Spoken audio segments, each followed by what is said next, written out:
So hello everyone, welcome back to the channel. So आज हम करने वाले हैं डेप्रिसिएशन का part number 5। So this is one of the most important question जो मैंने तुम्हें पिछली क्लास में भी कहा था कि पिछली क्लास का जो बेसिक था वो कवर करने का मेजर काम यही था कि हम ताकि इस क्वेश्चन को बहुत अच्छे से कवर कर सकें। तो अगर आपने पिछली क्लास नहीं देखी तो एक बार जाके पिछली क्लास जरूर सुन लो। सिर्फ 15 मिनट की कहानी है और आपको समझ आ जाएगा कि डब्ल्यूडीवी लगता कैसे है। फिर आप डब्ल्यूडीवी का मल्टीपल मशीन का केस आसानी से समझ पाओगे। ये केस बहुत ज्यादा क्वेश्चन आपकी ये केस बहुत ज्यादा बार पेपर में देखने को मिलता है, बहुत इंपॉर्टेंट केस है। पूरे के पूरे केस को बहुत ध्यान से सुनना। जिस तरीके से मैं करवा रहा हूं एज इट इज उसी तरीके से आपको ये करके आना है। इसकी जो वर्किंग्स बनेंगे वो वर्किंग्स भी बहुत हमें ध्यान से करने पड़ेंगे। तो जल्दी से नोटबुक पेन उठा लो। बिना नोटबुक पेन के क्वेश्चन बिल्कुल समझ नहीं आने वाला है। मैं आपको पहले ही कह रहा हूं, चाहे वीडियो बंद करके चले जाओ, लेकिन अगर अच्छे से करना चाहते हो तो नोटबुक पेन उठाओ और एक एक चीज को मेरे साथ साथ करना है। आराम से करना, वीडियो पॉज करना, आराम से उतना समझना, फिर आगे करना। इस तरीके से पॉज कर करके आपने आराम से इसको करना है। तो जल्दी से शुरू करते हैं हमारे क्वेश्चन को with multiple machines written down value method. So क्या है, देखो कहता है 1 अप्रैल 2023 को blue auto purchased machinery for 1,20,000। हमने 1,20,000 की एक मशीन खरीदी एंड ऑन 30 सितंबर 2024 हमने एक और मशीन खरीदी एट अ कॉस्ट ऑफ 20,000। 30 जून 2025 को हमने एक ओरिजिनल मशीन जो शुरू में खरीदी हुई थी उसमें से कुछ हिस्सा बेच दिया, जो भी कहानी हुई होगी। कहते हैं इट वाज रिप्लेस, उसी तारीख पे एक नई मशीन भी खरीद ली। तो ये बहुत कुछ हुआ। मैंने आपको कहा था कि जब भी आपको मशीनरी अकाउंट बनाना हो एक बहुत बेसिक फंडा यूज करना होता है। जितने भी सालों के खाते बनने हैं हर साल के अंदर पहले लिख लो कि किस साल क्या हो रहा है, ताकि जब खाता बना रहे हो तो बार बार क्वेश्चन पे जाना ना पड़े। तो आराम से हम देखते हैं कब से खाते शुरू होंगे। 1 अप्रैल 2023 से खाते शुरू होंगे। क्वेश्चन ने मुझे बोला कि 3 साल के खाते बनाकर दिखाओ। तो हमने कहा ठीक है जी, हम आराम से अपने काम करते हैं। हम कहते हैं एक साल शुरू होगा 1 अप्रैल 23 को, ये साल खत्म होगा मार्च 24 में। अगला साल शुरू होगा अप्रैल 24 में, खत्म होगा मार्च 25 में। अगला साल शुरू होगा अप्रैल 25 में, खत्म होगा मार्च 26 में। हाँ कि ना? हम आराम से लिखेंगे कि कितने साल है और हर साल में क्या क्या इवेंट्स हैं, ताकि हमें क्वेश्चन शुरू से ही समझ आ जाए क्या कहानी है। तो सबसे पहले मुझे बोलता है 1 अप्रैल 2023 से 1 मार्च 2024 के बीच में क्या क्या हो रहा है, पहले हम वो देख लेते हैं। ठीक है जी। तो पहले साल में देखो क्या है। 1 अप्रैल 2023 को आपने एक मशीन खरीदी 1,20,000 की और फिर 30 सितंबर 2024 को अगला काम करा। 30 सितंबर 2024 तो इस साल में आएगा, है ना? तो पहले इस साल में क्या करा, सिर्फ आपने एक मशीन खरीदी है, परचेज करी है एक मशीन। सॉर्टेड है कहानी। अगले साल में 30 सितंबर को उसने कहा आपने एक नई मशीन खरीद ली, तो 30 सितंबर को, तो ये इस साल में आएगा। यहां पर भी आपने एक मशीनरी परचेज करी है। ठीक है जी। फिर कहते हैं 30 जून को। 30 जून कब आएगा बेटा, जल्दी बताइए। क्या इस साल में आएगा? नहीं, वो अप्रैल 25 से मार्च 26 वाले साल में आएगा, जून। तो हम कहेंगे इस साल में, तीसरे साल में हमने क्या करा, one of the original machine जिसकी कॉस्ट थी 5,000 was found to become obsolete and was sold as a scrap। Basically आपने एक मशीन बेच दी है। बस आपको इतना ही पता होना चाहिए कि हमने एक मशीन सेल करी। फिर कहता है आपको it was replaced on that date by a new machine. इसी दिन आपने एक परचेज भी करी है।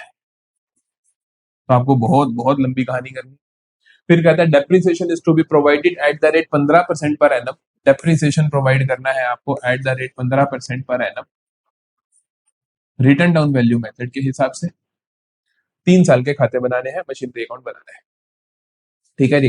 तो पूरे क्वेश्चन को ध्यान से समझेंगे, एक एक चीज को अच्छे से लिखेंगे, एक वर्किंग नोट को आपने बहुत अच्छे से ध्यान रखना है। तो सबसे पहले तो हम पहले साल से शुरू करते हैं। मशीनरी अकाउंट का फॉर्मेट तैयार करो जल्दी से, अपना तो तैयार ही है। तो मशीनरी अकाउंट का फॉर्मेट अपना तो रेडी है, आप करो जल्दी से। Machinery account, date, particulars, rupees, date, particulars, rupees. ठीक है। तो देखो हम सबसे पहले पहले साल के खाते बनाने शुरू करते हैं। तो पहले साल में क्या हो रहा है, सबसे पहले साल में सिर्फ आप एक मशीन खरीद रहे हो। मशीन खरीद रहे हो आप 1 अप्रैल 2023 को, कितने की खरीद रहे हो, 1,20,000 रुपए की। That's it. तो आप 1 अप्रैल 2023 पे जाओगे और लिख दोगे डेबिट साइड में टू बैंक अकाउंट। तो 2023 अप्रैल 1 को क्या लिख दोगे, टू बैंक अकाउंट 1,00,000 20,000। कोई प्रॉब्लम नहीं यहाँ तक? चलो जी। इस साल और कुछ नहीं हुआ क्योंकि हमें पहले से पता चल गया इस साल कुछ और नहीं हो रहा। अगर इस साल कुछ भी और नहीं हो रहा तो आप क्या करोगे, ईयर एंड आएगा, ईयर एंड पे डेप्रिसिएशन लगाओगे और खाता क्लोज करोगे। तो ईयर एंड आएगा मेरे पास 2024 मार्च 31 को बाय डेप्रिसिएशन अकाउंट। अच्छा, डेप्रिसिएशन कितना लगाओगे?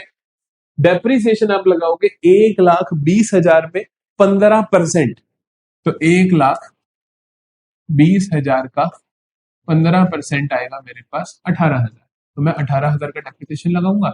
ईयर एंड आएगा तो खाते क्लोज करूंगा, खाता क्लोज होगा तो ये 1,20,000 टोटल दिखेगा क्योंकि ये साइड ज्यादा है। और एक 20 में से 18,000 माइनस करूंगा तो 1,02,000 रुपए मेरे पास क्या आ जाएगा यहाँ पर बाय बैलेंस शीट।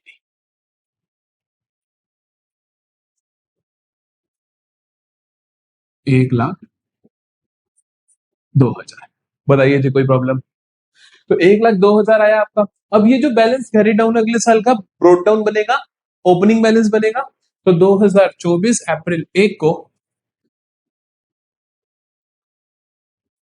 क्या लिखोगे आप? To balance brought down.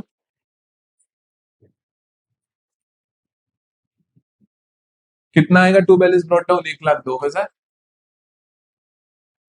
ठीक है, आपने बैलेंस बीडी लिख लिया 1,02,000।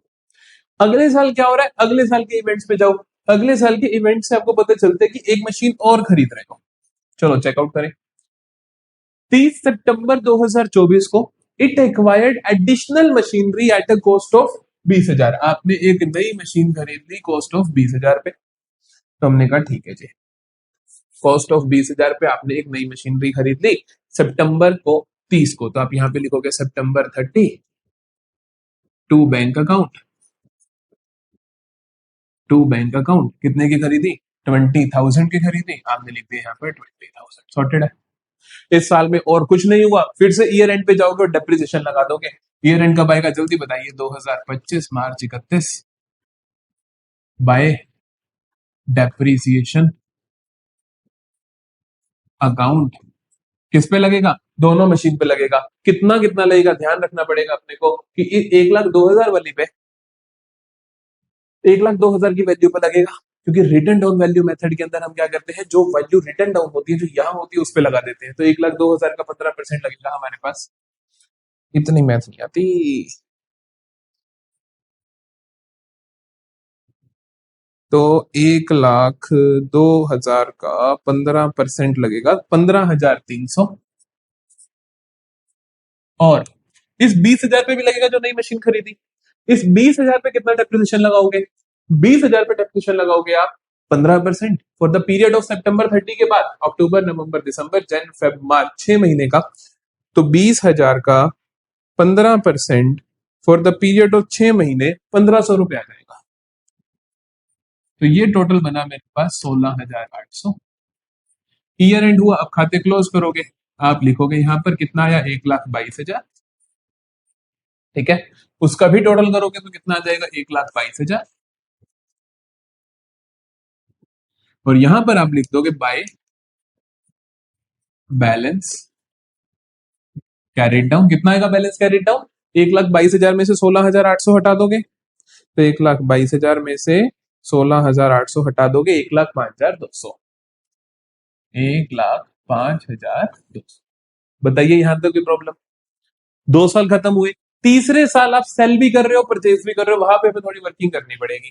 पहले हम ले आते हैं यहाँ पर इस बैलेंस को उठाकर 2025 अप्रैल 1 to balance brought down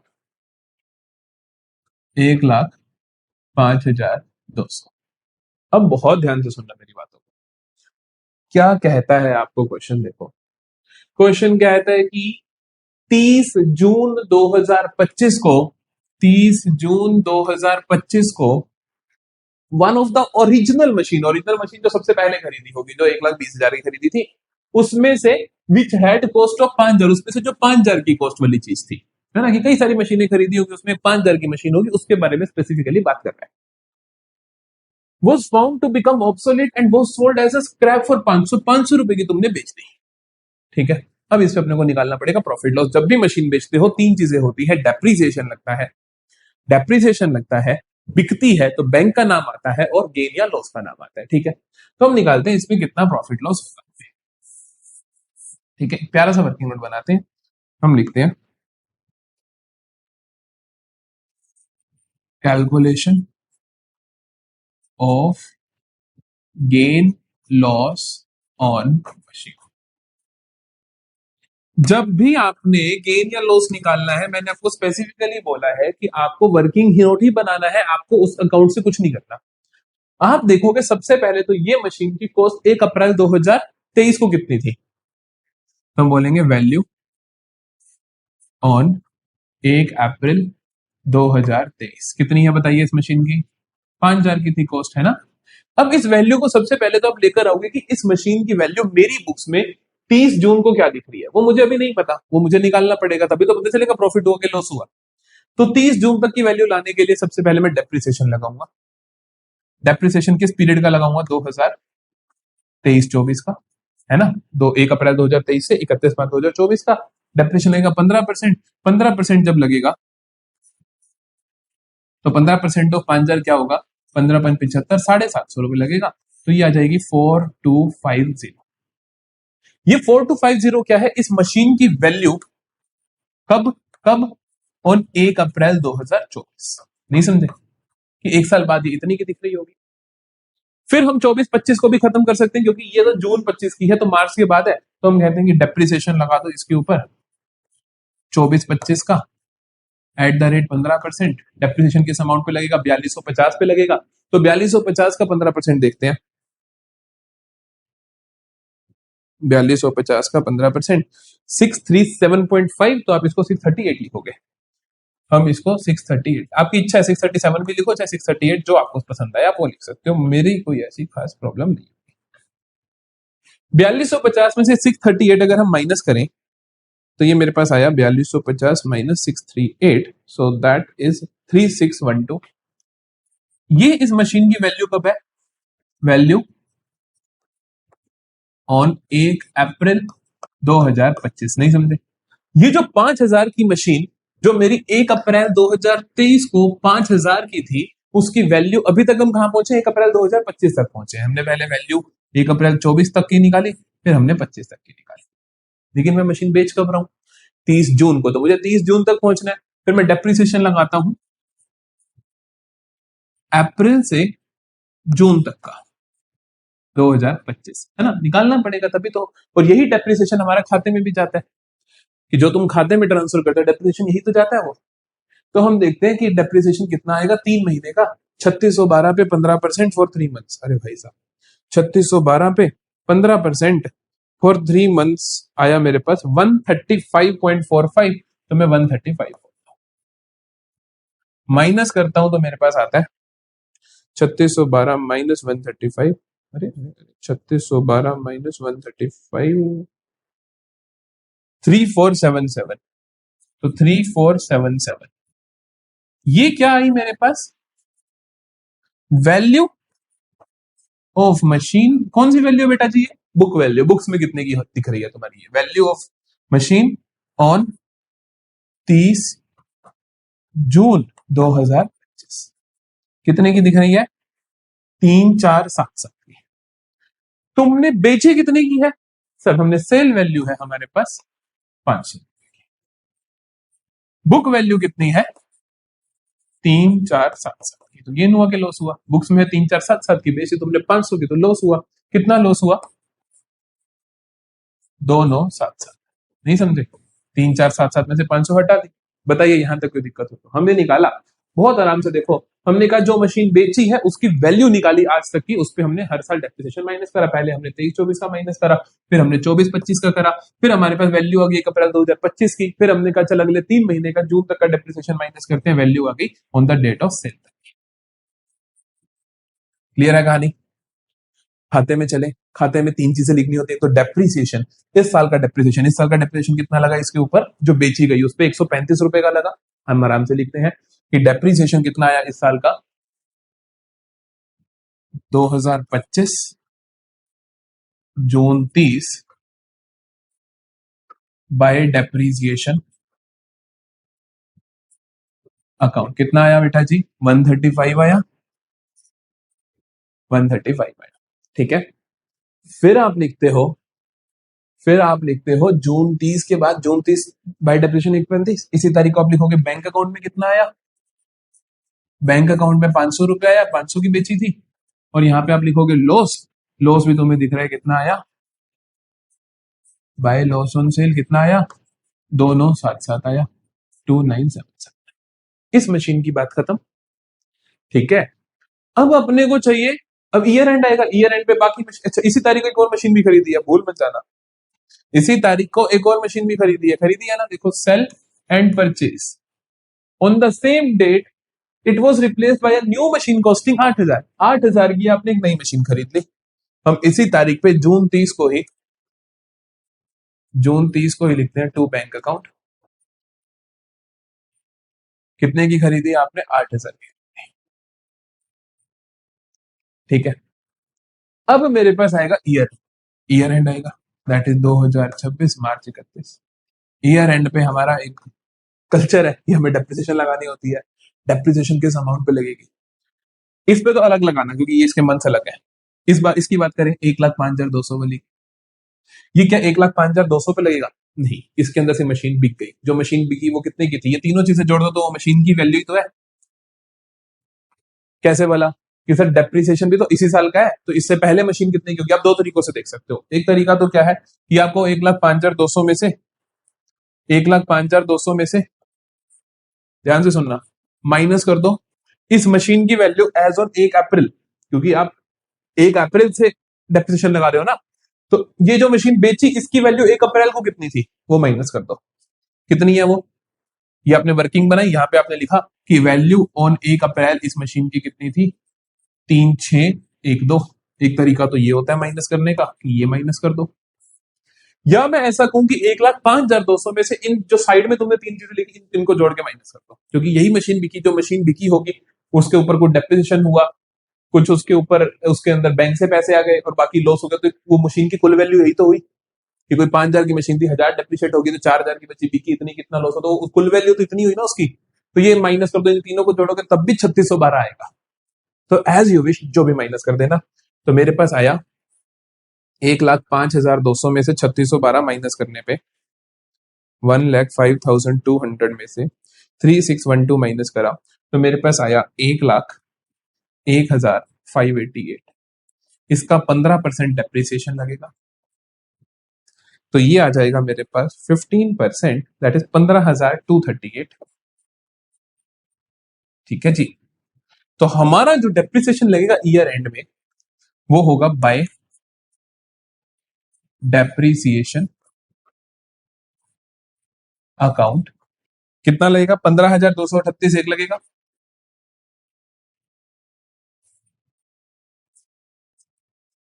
plus, भूल मत जाना, इसे मत भूल जाना, 8,000 का। इस पे कितना लगेगा जून 30 से? जून 30 से कितना आएगा देखो, 8,000 into 15% for the period of 9 months. जून के बाद क्या होता है? जुलाई, अगस्त, सितंबर, अक्टूबर, नवंबर, दिसंबर, जनवरी, फरवरी, मार्च, 9 महीने होते हैं। तो 9 महीने का आप इस पे भी लगाओगे, तो 8,000 का 15% फॉर 9 महीने बन जाएगा 1,200 बन रहा है पूरे साल का, तो 9 महीने का बन जाएगा 900। ठीक है, तो 900 रुपए आप इस पे भी डेप्रिसिएशन लगाओगे, तो ये आया आपके पास 900, ये बन गया टोटल आपके पास 15,238 और 900, 16,138, 16,138।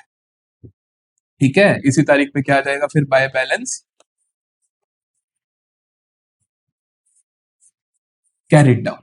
बैलेंस कैरिड डाउन कैसे निकालोगे? इन दोनों में से वो सारा माइनस कर दोगे। करके देखें, करके देखें, तो 1,05,200 प्लस 8,000 तो बनेगा मेरे पास,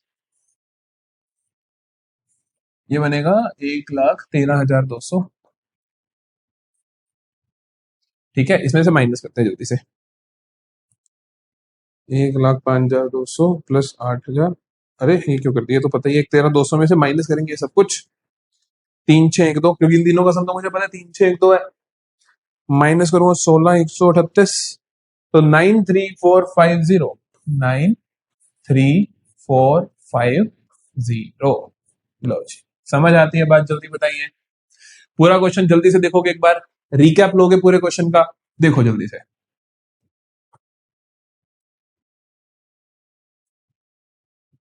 पूरा क्वेश्चन फिर से देखते हैं। क्या हुआ, जैसे ही हमें क्वेश्चन मिला, हमने उस क्वेश्चन के अंदर हर साल को बांटा और हर साल में लिखा कि किसमें क्या क्या हुआ। हमने लिखा कि जी सबसे पहले वाले साल में सिर्फ और सिर्फ आपने एक मशीनरी खरीदी है और कुछ नहीं करा, दूसरे साल में भी एक मशीनरी खरीदी है और कुछ नहीं करा, तीसरे साल में सेल और परचेज दोनों हुआ। हमने अपना खाता बनाना शुरू किया। जब हमने अपना अकाउंट बनाया तो सबसे पहले हमने पहले साल के खाते बनाए, तो उसके अंदर हमने परचेज दिखा दिया कि हमने एक मशीनरी खरीदी है। सॉर्टेड। कुछ नहीं हुआ और तो हम क्या करते हैं, ईयर के एंड पे जाते हैं, डेप्रिसिएशन लगाते हैं आराम से। हमने क्या किया, ईयर के एंड पे गए और रेट के हिसाब से डेप्रिसिएशन लगाया, जो बच गया वो बैलेंस कैरी डाउन लिख दिया। जो बैलेंस कैरी डाउन होता है वो अगले साल का ओपनिंग बैलेंस होता है, तो हम उसको ओपनिंग पे ले आए, तो वो हमारा 1 अप्रैल 2024 को टू बैलेंस ब्रॉट डाउन बन गया।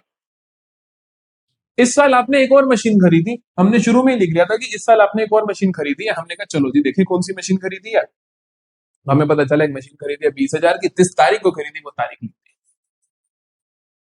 फिर आपको पता चला कि और कुछ तो हुआ नहीं, ईयर एंड आएगा, ईयर एंड आता तो डेप्रिसिएशन लगती है, डेप्रिसिएशन लगाओगे दोनों मशीन पे, इस पे भी और इस पे भी, इस पे पूरे साल का, इस पे जितने समय के लिए मशीन यूज करी उतने के लिए। तो हमने कहा कि इसके ऊपर तो पूरे साल का डेप्रिसिएशन लगाया 15%, और जो दूसरी मशीन थी जो 20,000 वाली थी, ये सितंबर 30 पे खरीदी गई, तो हमने कहा सितंबर 30 पे खरीदी गई है, तो इसका मतलब 6 महीने का डेप्रिसिएशन लगेगा। इस 20,000 पे 15%, इस 20,000 पे 15% कितने समय के लिए लगाऊंगा मैं, 6 महीने के लिए लगाऊंगा, तो ये मेरे पास आएगा 1500। इन दोनों को जोड़ा तो मेरे पास आ गया 16,800। क्लियर है? फिर हमारे पास कोई बैलेंस कैरी डाउन बचा, हमारे पास जो बैलेंस कैरी डाउन बचा, हम इसको अगले साल का ओपनिंग बैलेंस बना देते हैं। यहाँ पे हमने ओपनिंग बैलेंस बना दिया। लेकिन इस साल बहुत कुछ हुआ, आपने सेल भी करी है एक मशीनरी और एक आपने परचेज भी करी है।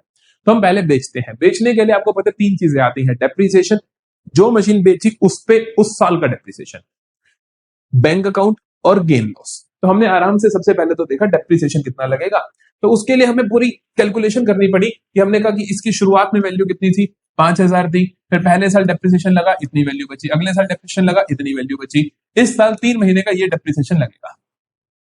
हमने कहा ठीक है, हमने ये डेप्रिसिएशन लगाया और हमें इसे माइनस करने के बाद हमें पता चली कि इस मशीन की बुक वैल्यू कितनी है at the time of sale की। जब आप बेच रहे हो तो इस मशीन की बुक्स में कीमत कितनी है, हमें बुक वैल्यू पता चली, हमें सेल वैल्यू पता चली, इन दोनों से अंदाजा लगाया कि लॉस हुआ या गेन हुआ, तो पता चला लॉस हुआ, तो हमें सब कुछ पता चला। तो हम लगाते हैं डेप्रिसिएशन इस साल का। हमने इस साल का डेप्रिसिएशन लगाया 135 रुपीज। फिर हमने क्या करा, बेचा तो बैंक अकाउंट लिखा, फिर हमने देखा कि लॉस हुआ तो हमने लॉस लिखा। ये सब करने के बाद हमें समझ आई कि इस मशीन का काम तो हो लिया भाई। अब हमने कहा चल एक नई मशीन खरीदते हैं। हमने कहा चल नई मशीन खरीदते हैं, नई मशीन खरीदी हमने जून 30 को, ठीक है भैया। पूरी मशीन तो बिकी नहीं थी, कुछ हिस्सा बिका था, तो ईयर एंड तो करना पड़ेगा, ईयर एंड पे डेप्रिसिएशन लगाना पड़ेगा। तो फिर एक और बड़ी प्रॉब्लम आई कि यहाँ जो डेप्रिसिएशन लगेगा वो किस अमाउंट पे लगेगा। तो हमने कहा देखो ये 1,05,200 की मशीन थी, लेकिन इसमें से कुछ हिस्सा बिक गया, जो हिस्सा बिका उसकी कीमत क्या थी, आप इन तीनों को जोड़ के लगा सकते हो। आपने इन तीनों को जोड़ा और माइनस करा, माइनस करने पे जो आया, आपने क्या करा, 1,05,200 में से 3612 को माइनस करा, जो आया उसका आपने 15% डेप्रिसिएशन लगाया, तो 15,238 रुपए आया। हमने कहा डेप्रिसिएशन लगेगा 15,238, 15,238। फिर हमें समझ आई कि अरे भैया इस पे थोड़ी लगेगा, और भी तो है, ये भी तो है, जो नई खरीदी वो भी तो है। तो हमने कहा चलो इस 8,000 का भी डेप्रिसिएशन लगाते हैं। इस 8,000 पे हमने लगाया 15% का फॉर द पीरियड जिस समय के लिए आपने जून 30 से लेके ईयर एंड तक 9 महीने बने, तो 9 महीने का इस पे भी लगा दिया, जमा करके आपने ये लिख दिया। फिर जो बैलेंसिंग फिगर आया वो इन दोनों मशीनों की, तीनों मशीन, जितनी भी मशीन 3 होंगी ना मेरे हिसाब से, एक इसका हिस्सा बड़ा, एक इसका हिस्सा बड़ा, एक ये वाली, तो 3 मशीनरी जो भी है अलग अलग कुछ नहीं करना, इकट्ठा क्लब करके लिख दो ये वैल्यू। समझ आया? तो ये हुआ हमारा पूरा केस। इसे कहते हैं one of the most complex case, लेकिन तुम बच्चों को नहीं लगना चाहिए। अच्छा स्क्रीनशॉट ले लो, जगह दे देता हूं तुम्हें, लीजिए स्क्रीनशॉट ले लीजिए, वर्किंग का स्क्रीनशॉट ले लीजिए, क्वेश्चन का स्क्रीनशॉट ले लीजिए, ठीक है। तो मिलेंगे नेक्स्ट लेक्चर में प्रोविजन के साथ। प्रोविजन के क्वेश्चन किस तरीके से दिखते हैं, प्रोविजन प्लस एसएलएम करेंगे अगली क्लास में, प्रोविजन प्लस डब्ल्यूडीवी करेंगे, फिर एंड कर देंगे इस चैप्टर को। ठीक है, तो अच्छे से पढ़ाई करते रहो, ध्यान रखो अपना और खूब मेहनत करो, क्योंकि अब बहुत बहुत कम समय बचा है एग्जाम्स के लिए, और अच्छे से पढ़ाई करते रहो।